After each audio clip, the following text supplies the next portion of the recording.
আয়াত যখন নাজিল হলো কাফেররা হাসতে শুরু করলো। কাফেররা বলে মোহাম্মদ বেটা বলে কি, ও জানে বাঁচবি কিনা ওইটাই তো সন্দেহ। আমরা যেই ষড়যন্ত্র পাকাচ্ছি ও জানে বাঁচবি কিনা সে এটাই সন্দেহ। তার নাম গোটা বিশ্বে ছড়াবে কি করে আমরা দেখে নেব। আল্লাহ বলেন, তোরা আমার নবীর সুনাম সুখ্যাতি ছড়ানোর ব্যাপারে বাধা তৈরি করবি, তোরা আমার নবীর ব্যাপারে অপপ্রচার চালাবি, তোদের অপপ্রচারকেই আমি আমার নবীর প্রচার মাধ্যম বানিয়ে দেবো।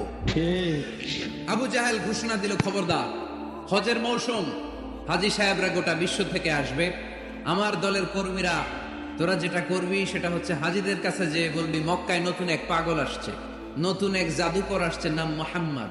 খবরদার হাজী সাহেবেরা, এই পাগলের কাছে যেও না। আর সবাই মনে মনে ভাবে, কয় কি এত বড় জাদুকর, হজ করি আর না করি এর না দেখে যাওয়া যাবে না। হজ তাড়াতাড়ি কোন রকম সাইরা এই জাদুকরের কাছে আগে যাবো, দেখি কেমন জাদু দেখায়।